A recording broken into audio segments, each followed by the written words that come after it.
The gavel hadn't even stopped echoing when Vivian grabbed my arm in the courthouse hallway. "Don't ever set foot in my house again," she hissed, dragging me toward the exit like I was staff who'd overstayed her welcome. "My friend's daughter is my daughter-in-law now. Sophie, a real woman, get out." I didn't pull my arm away, I just smiled. "Actually," I said, "I already sold the house." Vivian's grip loosened. "Excuse me?" "And I fired Daniel as CEO this morning, effective 9 a.m. For a second, she just stared at me like I'd spoken another language. Then she laughed. That sharp, brittle laugh she used whenever she felt cornered. "You don't have that power, Elena. You never did. You were a wife. Past tense now." She straightened her blazer. "You're nothing to this family." "I know," I said. That's exactly why nobody was watching me. Daniel came around the corner then, phone pressed to his ear, face drained of color. He hung up when he saw us. "Mom," his voice cracked. "The board, everyone's getting emails. My login doesn't work. My badge doesn't work. Elena, what did you do?" I reached into my bag and pulled out a folder. Thin, unremarkable, the kind you'd overlook in a stack of paperwork. I held it out to Vivian. "You should probably sit down before you read this." She didn't take it. "What is that supposed to be?" "Proof," I said, "that for the last 2 years, while you were planning my replacement, I was buying you out." Vivian's face didn't move, but her hand did. It reached for the folder like it might burn her. "That's not possible," she whispered. "I control everything. You controlled what you thought mattered," I said. "You never once asked who actually owned it." She opened the folder. Her eyes moved down the first page, then stopped, went back up, read it again. "This is fake," she said, but her voice had lost its edge. "This has to be fake." "Call your lawyer," I said. "Ask him about Hale Capital." Daniel stepped closer, reading over her shoulder now, and I watched the exact moment his face went white. "Robert Hale," he said slowly. He's been on our board for 6 years. He's Mom's friend. He's been my partner for 2, I said. Quietly, patiently, while you two were busy deciding I wasn't worth keeping around. Vivian's hands were shaking now. She looked up at me, and for the first time in 11 years, I saw something in her eyes that wasn't contempt. It was fear. "You planned this," she said, "before the divorce, before any of it." "I planned this," I said. "The night I heard you tell Daniel I was replaceable. You just didn't know I was listening." Behind us, heels clicked fast against the courthouse floor. A young woman rounded the corner, breathless, clutching a folder of her own, glossy, cream-colored, tied with ribbon. "Vivian," she called out, smiling, oblivious. "I got the venue contract. The Kensington Ballroom said yes for—" She stopped when she saw our faces. "What's going on?" Vivian didn't answer. She was still staring at the papers in her hand, at my name printed clean across the top of every asset she thought she owned. I looked at Sophie, really looked at her, for the first time, and felt nothing but pity. "You might want to sit down too," I said. "This concerns you more than you think." Sophie's smile was still frozen on her face when she opened her own folder like it might still mean what she thought it meant. "Wait," she said, looking between us. "Is this about the merger? Daniel said there was a merger thing happening this week. I thought that was good news." "There's no merger, Sophie." I kept my voice even. "There's a transfer of control, and it already happened." Vivian found her voice again, sharper now, trying to claw back the room. "This is impossible. I would have known. My lawyers would have known." "Your lawyers work for Marsh Industries," I said. "I didn't buy from the company. I bought from individual shareholders, quietly, one at a time. Your cousin Pete, who needed cash after his divorce. Your late husband's old partner Gerald, who wanted out before retirement. Small pieces. Nothing that triggered a disclosure requirement. Until I had enough to matter. You've been doing this for 2 years." Daniel's voice had gone hoarse. While you were sleeping with Sophie?" I finished for him. "Yes. Actually longer than that. I started the year before I found out." The color drained further from his face. "You knew? Before?" "I knew something was wrong before I had proof," I said. "You're not as careful as you think you are, Daniel. Neither is your mother." Vivian slammed the folder shut. This won't hold up. I'll have my attorneys tear this apart within the week. You think you can just walk in here and… Her phone rang. She looked down at it, irritated, and answered on reflex. What? I watched her face change as she listened. Whatever was being said on the other end drained the fight right out of her posture. An emergency session? Today? Her eyes flicked to me. Who called it? She already knew the answer before she asked it. I did, I said. 2 hours ago, before I even walked into this courthouse. You can't call an emergency board session, Daniel snapped. You're not even on the board. No, I agreed. But Robert Hale is. And as of 9 a.m. this morning, he holds 31% of voting shares, combined with the 22% I personally control now. That's enough to force a vote on anything we want. The silence that followed was the kind you could hear. Sophie was the one who broke it, her voice small. 53%, she said slowly, doing the math out loud. That's majority control. Yes, I said. It is. Vivian's phone buzzed again. A text this time. She read it, and whatever color remained in her face disappeared completely.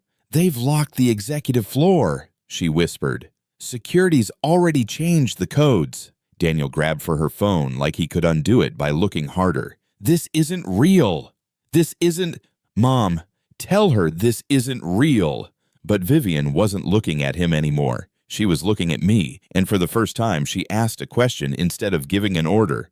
What do you want, Elena? I closed my folder and slid it back into my bag. You'll find out, I said. In 1 hour. At the board meeting, you're both still technically invited to. For now.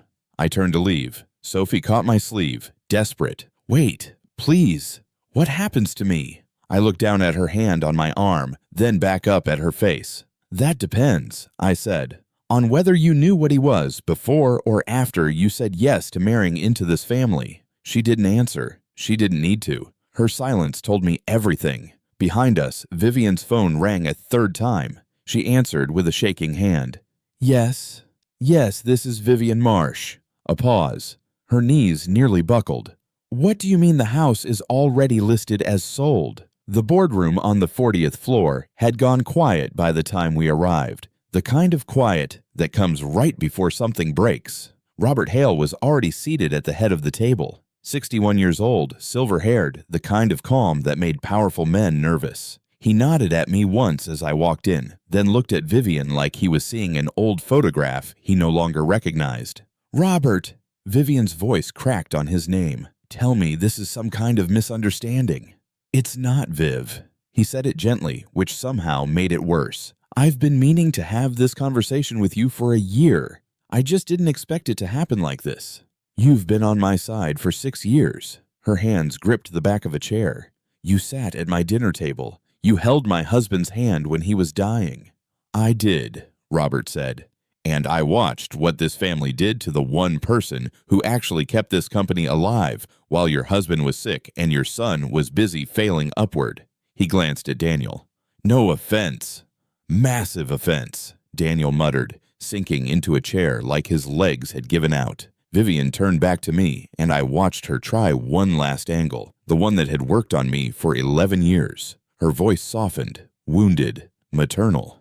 Elena, sweetheart, whatever hurt you, whatever we did, we can fix this. Family doesn't do this to family. You stopped being my family the day you told Daniel I was replaceable, I said. You just didn't know I could hear you through the study door. Her face went rigid. So, this is petty, she said, reaching for anger instead. This is spite dressed up as business. No, I said. This is business. The spite was free. Robert slid a single sheet of paper to the center of the table. This is the document you signed 4 years ago, Vivian, during the restructuring, when your husband was in the hospital and you needed cash flow fast. Do you remember what you signed? Vivian stared at it. I watched her read her own signature like it belonged to a stranger. I signed emergency financing paperwork, she said slowly. Not this. You signed a convertible note, Robert said, with conversion rights attached to specific trigger events. One of those triggers was a change in company leadership structure, which happened this morning when Daniel was removed as CEO. You planned that trigger, Vivian whispered, looking at me now, not Robert. You knew this paper existed. You waited 4 years to use it. I waited, I agreed, until the day you'd feel it the most. Daniel finally looked up, something breaking in his voice. Elena, please, whatever this is, whatever you're trying to prove, I'll do anything. Fire me from the company, fine, but don't take Mom's house. She's 60. Where is she supposed to go? She has money, Daniel. She has options. What she doesn't have, I said, is a company anymore. And she doesn't have the right to throw someone out of a door she doesn't own. Vivian's phone buzzed on the table. She didn't move to answer it. It buzzed again, insistent. Robert glanced at the screen, then at her. You should get that. Shaking, she picked it up, put it on speaker. A clipped voice came through. Mrs. Marsh, this is Denise from Legal. We need you in Conference Room B immediately. The full board has assembled. Mr. Hale's counsel has submitted a motion for an emergency leadership vote, and it's already been seconded. Vivian set the phone down slowly. Seconded by who? She asked, though she already knew. I stood up from my chair. By me. I'm a shareholder now, Vivian. I get a voice. She looked at Daniel, really looked at him, like she was seeing, for the first time, exactly how little of a leader she'd raised. Get up, she told him quietly. We're not losing this in front of the whole board. But as we walked toward Conference Room B, I could see it in the set of her shoulders. She already knew we had. Behind us, Sophie hovered near the doorway, still holding her ribboned folder, watching the family she thought she was marrying into come apart at the seams. And for the first time since I'd met her, she looked less like a bride and more like a woman starting to understand exactly what she'd walked into. Conference Room B was packed. 12 board members, company counsel, and at the far end, a single empty chair with my name card already placed in front of it. Vivian stopped dead in the doorway when she saw it. You had a seat prepared, she said, before the divorce was even finalized.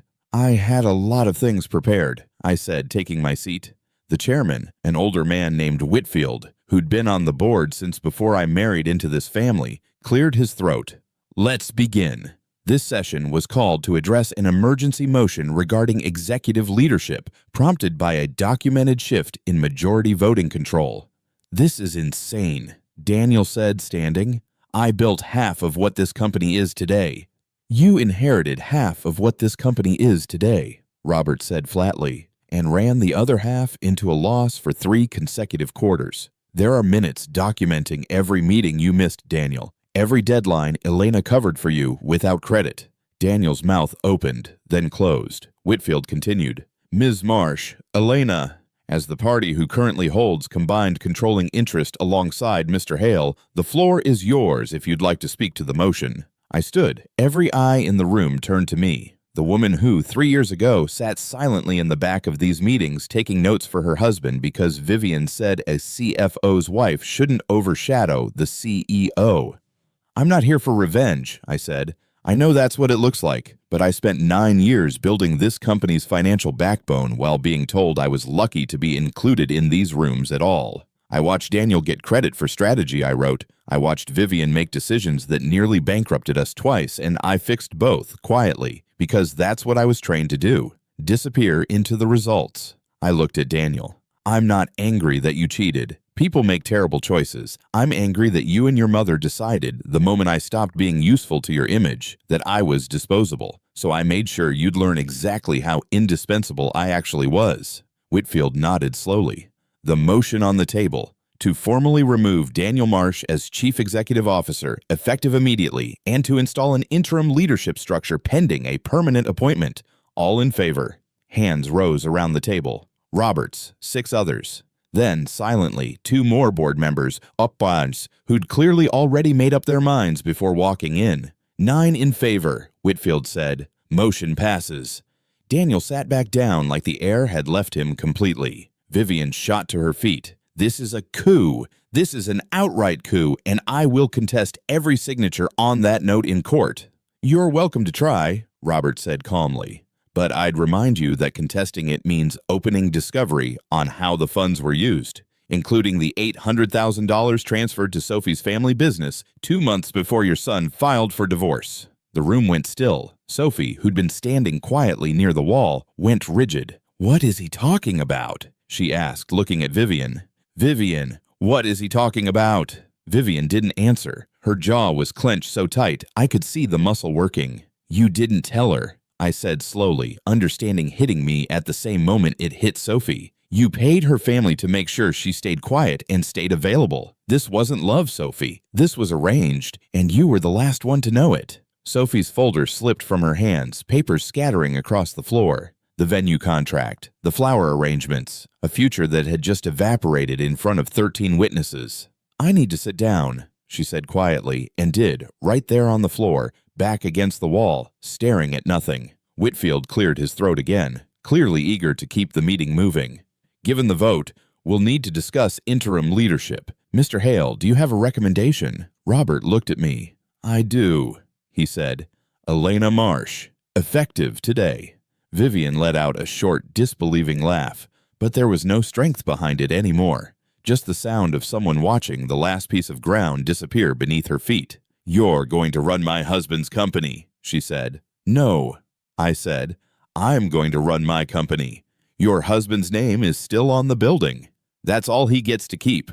The vote for my appointment passed 11-1. Vivian didn't vote at all. She just sat there, staring at the table, finally understanding that every door she'd ever slammed on me had been quietly, patiently turned into one she could never lock again. 3 months later, I stood in the same boardroom, but this time the walls were different. New paint, new name on the glass doors downstairs. Not gone, just smaller. My name added beside it. Marsh Hale Industries, Robert's idea. I'd fought him on it for a week before giving in. Daniel called twice a month, always with some version of the same question: "Can we talk?" I let most of them go to voicemail. The 2 times I answered, he asked for money before he asked how I was doing. I stopped answering after that. He took a job at a mid-tier logistics company 2 states over, entry-level despite the MBA. I heard through people who still talk to people that he told coworkers he'd stepped back from the family business to focus on personal growth. Nobody believed him. Nobody ever really does. Vivian sold what was left of her jewelry to cover legal fees, contesting a note that never had a chance in court. She lost.